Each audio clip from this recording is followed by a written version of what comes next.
Everyone thinks this story is about Max Verstappen leaving Red Bull. It isn't.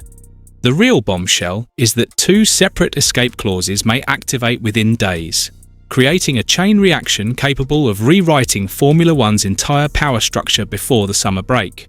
And once you connect the contract triggers, the personnel exits, and the political silence from McLaren, one unsettling question suddenly becomes impossible to ignore.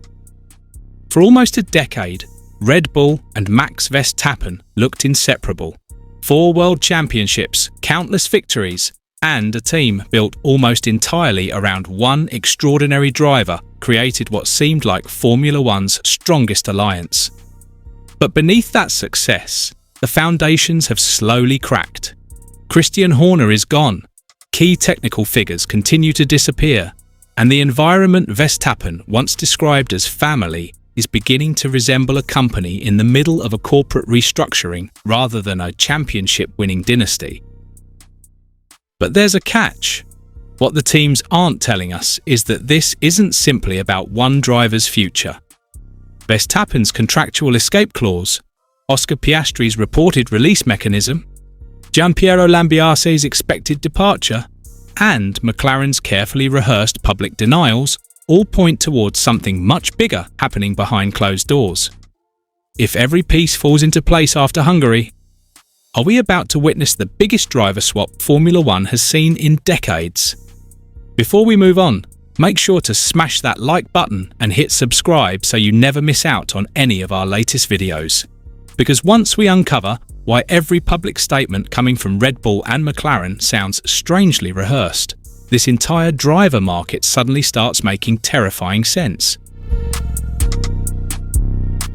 The first clue isn't hidden inside a contract. It's hidden inside a broken rear wing. At Silverstone, Verstappen's retirement looked like another piece of mechanical bad luck. But politically, it may become the single most expensive technical failure Red Bull have suffered in years. According to multiple paddock reports, that 0-point finish mathematically leaves Verstappen unable to secure one of the top 2 championship positions before the summer break. That matters because the widely discussed performance clause inside his existing deal is believed to become active immediately after the Hungarian Grand Prix. Think about the timing. One failed rear wing, one disastrous Sunday, one contractual trigger suddenly moving from theory to reality. That's no coincidence in terms of consequences. The fascinating part is what happened weeks before Silverstone. Verstappen reportedly travelled directly to Red Bull headquarters in Austria for meetings with both Mark Mateschitz and Chalem Uvidya, the 2 most influential shareholders inside the company. Executives rarely fly across continents unless something fundamental is at stake. According to several reports, Red Bull attempted something extremely unusual. Instead of negotiating a longer contract, they allegedly wanted to remove Verstappen's escape clause altogether. That tells us everything.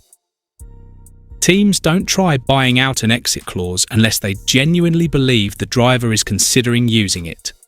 Verstappen reportedly refused, and that refusal may have changed the internal political atmosphere overnight. Look carefully at what that means. This is no longer about money. Verstappen already earns one of the biggest salaries in Formula One. It isn't about race victories either, because Red Bull still possesses race-winning capability on the right circuits. It's about trust. Trust inside Formula One is often more valuable than outright speed. Red Bull appears to believe it earned lifelong loyalty after building an entire organisation around Verstappen since 2016. They promoted him as a teenager, designed cars increasingly around his driving style, accepted enormous financial commitments, and allowed him exceptional influence over technical direction. But Verstappen's perspective appears completely different. Championship drivers don't judge promises, they judge trajectories. And the trajectory inside Red Bull has become impossible to ignore. Christian Horner has already departed. Paul Monahan is reportedly heading elsewhere. Now, Gianpiero Lambiase, perhaps the single most important voice inside Verstappen's headset, is also expected to leave after the season. People often underestimate race engineers. They're not simply reading lap times, they're psychologists, strategists, negotiators, sometimes even therapists travelling at 320 kilometers per hour. Losing Lambiase isn't equivalent to replacing an engineer. It's equivalent to removing half of Verstappen's operating system. Now compare that with McLaren. Instead of losing key personnel, McLaren continues adding them. Rob Marshall already crossed from Red Bull and became one of the central architects behind McLaren's aerodynamic transformation. The team's platform has steadily improved through smarter floor development, efficient airflow management underneath the car, and consistent upgrade correlation between simulation and reality. Notice something important. Red Bull still produces moments of brilliance. McLaren produces consistency. That difference matters enormously under modern Formula One regulations. When aerodynamic development is restricted by budget cap limitations and wind tunnel allocation, consistency usually beats occasional genius. That's precisely why McLaren suddenly looks attractive beyond simple lap times. This isn't merely about driving the fastest car. It's about joining the healthiest technical ecosystem. And perhaps the biggest clue isn't hidden inside telemetry. It's hidden inside body language. Watch Zak Brown whenever Verstappen's name appears. He never laughs. He never dismisses the rumours aggressively. Instead, he repeats almost identical phrases. "I've got two drivers. I can't offer him a seat. Our team is a great place to work." Those aren't denials. They're carefully constructed legal answers. In Formula One, executives deny rumours with absolute certainty when negotiations genuinely don't exist. When answers become carefully worded, politics has usually entered the room. Now comes the twist almost everyone has overlooked. If Verstappen arrives at McLaren, this story immediately stops being about him. It becomes about Oscar Piastri. Publicly, McLaren insist both of their drivers are secure. Zak Brown even declared that their names were practically engraved on the seats. On paper, Piastri remains contracted until 2028. Most fans hear that and assume the discussion ends there. Formula One doesn't work that way. Contracts define obligations. Clauses define opportunities. And according to multiple paddock reports, Piastri may possess a performance-related release mechanism linked to his championship position during the summer break. Sitting sixth in the standings instead of the reported top 5 threshold suddenly transforms every remaining race before the shutdown into something far bigger than a points battle. Every overtake becomes leverage. Every mistake becomes negotiation. Every missed podium becomes political currency. That explains why speculation surrounding a straight Verstappen-Piastri swap refuses to disappear. Not because anyone has officially confirmed it, but because the contractual puzzle suddenly allows it to exist. Now, compare the cultures inside the two organisations. Red Bull has traditionally been built around one unquestioned number one driver. The philosophy is brutally efficient. Identify the fastest talent, optimize the entire operation around that individual, and accept collateral damage elsewhere if necessary. It produced multiple championships, but it also created enormous dependence on Verstappen's extraordinary ability to compensate for weaknesses in the car. McLaren has evolved differently. Andrea Stella has spent the last 2 seasons building an engineering-first environment where correlation between simulator data, wind tunnel results, and track performance has become remarkably consistent. Their development cycle has looked disciplined rather than desperate. Instead of chasing miracle upgrades, they have stacked small aerodynamic gains, improving underside airflow, rear stability, and exit traction package by package. That's exactly the sort of technical environment Verstappen has historically thrived in. Not because he needs an easy car, because he extracts devastating performance from a predictable one. Now consider another piece of the puzzle. Gianpiero Lambiase.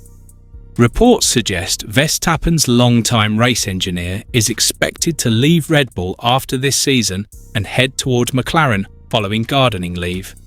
Whether his eventual role is director of racing or part of a longer succession plan hardly matters in the short term. The political signal does. Elite engineers rarely relocate in isolation. They move toward projects they believe will win. If Verstappen and Lambiase were reunited inside the same organisation, McLaren wouldn't simply gain the grid's most successful driver of the current era. They would import one of Formula One's most effective communication partnerships, a relationship refined over hundreds of race starts, safety cars, strategy gambles, and championship battles. Now, rewind to Silverstone and listen carefully to Verstappen's own words after the rear wing issue. He didn't merely complain about losing performance. He questioned reliability. He questioned safety.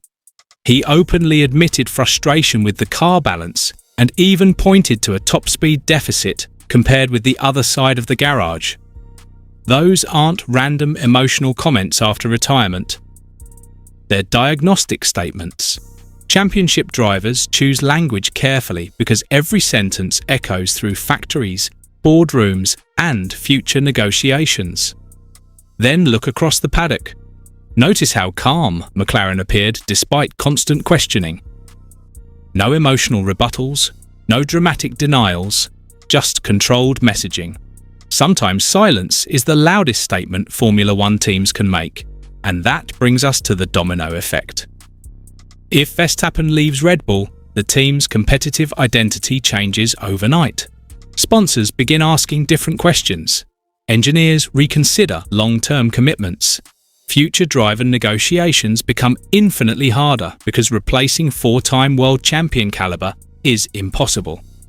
You don't replace Verstappen. You redesign your future.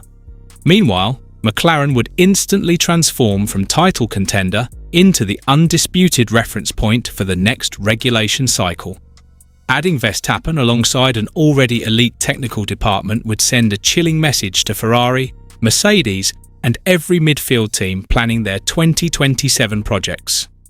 Ironically, the biggest loser may not even be Red Bull. It could be the rest of the grid.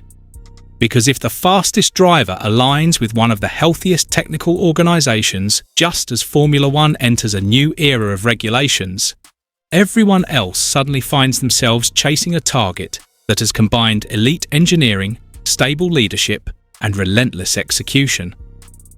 And that's why this rumour refuses to die. Not because headlines need clicks, because too many independent pieces suddenly fit the same picture.